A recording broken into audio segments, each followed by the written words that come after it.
باشمهندس خالد، ايه رايك في الدكتور توفيق عكاشة؟ توفيق عكاشة والله انا ممكن اشبهه لك تشبيه بسيط قوي يوضح لك كل اللي انا عايز ممكن اقوله عن الراجل ده. في واحد تبول في الحرم، فلما الناس سالته انت ليه تبولت في الحرم؟ قال انا عايز الناس تتكلم عني حتى لو بسوء. فانا شايف ان توفيق عكاشة بيعمل كده، بيطلع يتكلم بصوت عالي، بيغلط في بعض الشخصيات العامه عشان الناس تتكلم تقول ان توفيق عكاشة اتكلم او غلط فلان من الناس او سين من الناس، فلان من الناس ده او سين من الناس ده مشهور، تمام؟ فهو فاكر ان الاعلام انه يطلع يعلي صوته يشتم كده بقى الناس بقى هتنبسط بيه، هتقول ده توفيق عكاشة ده حد بارد مش عارف ايه. يعني انا هذكر لك مثلا موقف لما جه يتكلم عن السلفيين او جه يتكلم عن النقاب واللحيه وكده، فقال لك انت منتقبه ليه؟ بيقول انا مره واحده منتقبه رفعت النقاب قلت الحمد لله انها منتقبه، شكلها وحش بتداري وحشتها. طب انت ايه ضرك في كده؟ انت رحت مثلا لابسه فوق الركبه وقلت لها انت لابسه فوق الركبه ليه؟ بالنسبه للملتحين قال لك انت يا ملتحي فين انتاجك؟ انتجت ايه للبلد؟ انت كبيرك انك تجيب شويه عطور وتقعد على الرصيف تبيع شويه العطور بتاعتك. زي ما يكون ان الملتحين او السلفيين ما فيش مكان اصلا بيتخذوه غير ان هو مثلا يجيب شويه عطور او كده، ويقول لك ده لو راح مثلا يشتغل في محل ملابس يقول لا دي ملابس مش عارف الفرنجه وملابس مش الحاجات اللي احنا بنسمعها دي، الحاجات اللي هو بيتكلم فيها بدون علم، بيدعي بيتكلم على الناس بدون علم، تمام؟ انا عايز اقول له ان الملتحين السلفيين مش كل ملتحي سلفي اولا، تمام؟ عايز اقول له ان السلفيين فيهم دكاتره، فيهم مهندسين، فيهم اعلاميين فاهمين في المجال اكتر منه هو شخصيا. انا مش عايز اضرب له مثال، مثلا يعني هو رئيس قناه الفراعين، تمام؟ في الشيخ محمد حسان السلفي رئيس قناه الرحمه، وده اعلامي، ده خريج اعلام، وانا ما اعرفش توفيق عكاشة ده خريج ايه اصلا. هو معاه دكتوراه من بره. دكتوراه من بره، دكتوراه من جوه. طب ما احمد المغربي كانوا بيقولوا مهندس، طلع مش مهندس ولا جمال مبارك كان معاه دكتوراه شاريانها، ممكن يكونوا شاريانها من بره، ممكن يكون الله اعلم. انا ما بطعنش فيه، بس انا عايز لما تيجي تتكلم يبقى في نوع من الانصاف. هات واحد سلفي واقعد اتكلم معاه سلفي، ما تروحش تجيب لي واحد زي الشيخ بتاعهم ده اللي هو بتاع الاعلام ده. اسامه القوسي ده اللي بيطلع على القنوات.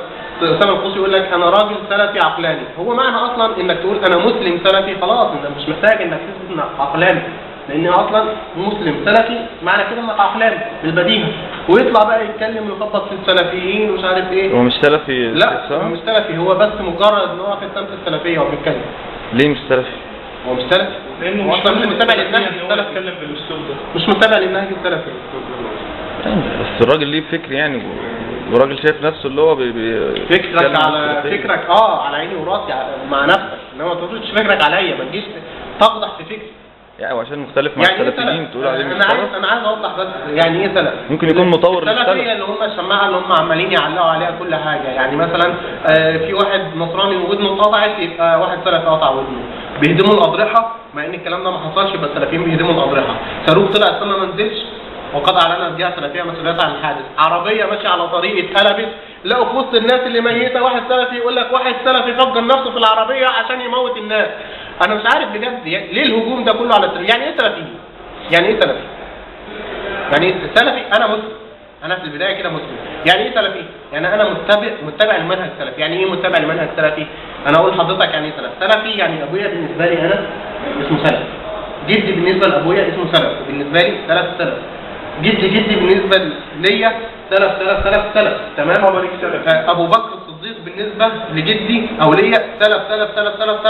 هو ده انا متبع لنهج الصحابه. بس في هجوم على السلفيين في الاونه الاخيره بسبب التصريحات الاعلاميه بتاعتهم الغير مدروسه او اللي بيقولوها بارتجاليه.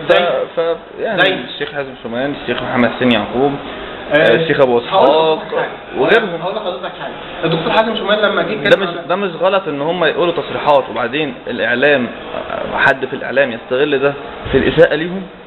ايه ردك على حاجه زي ده؟ هقول لك حازم شومان، الدكتور حازم شومان مش نبي، ده بشر. الشيخ يعقوب مش نبي، ده بشر، تمام؟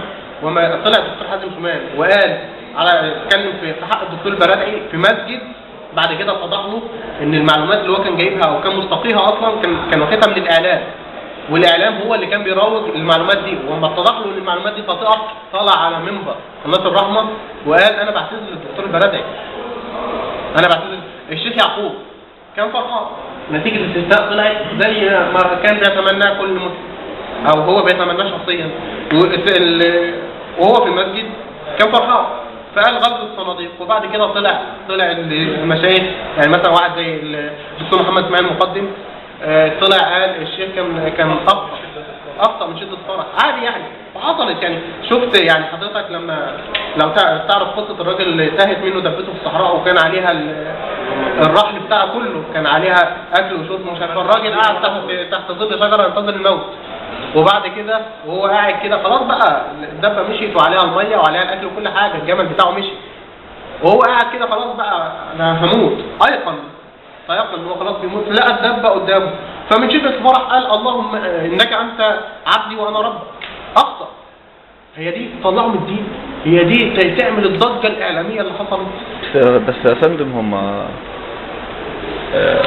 كذا غلطه ورا بعض او كذا تجاوز ورا بعض لكذا شيخ سلفي بتستغل استغلال سيء. فيعني الناس دي لو حد غلط او حس ان هو ضخم حكايه المفروض ما يطلعش تاني على التلفزيون. هقول لك حاجه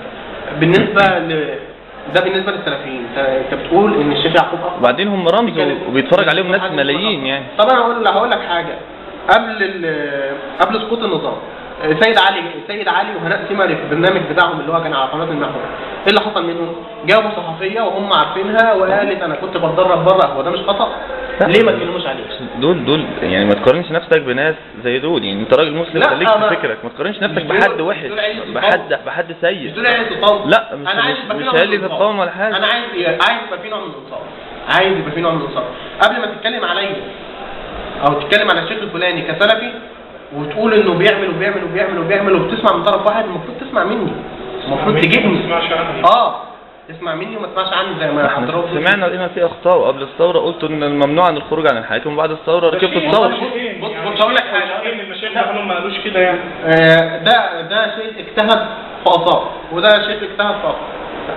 انت في حديث عن النبي بيقول لك ان في معناه يعني ان في واحد في عالم من العلماء هو حديث لو في عالم من العلماء اجتهد في مساله فاصاب فله اجران، تمام، ولو اخطا فله اجر واحد.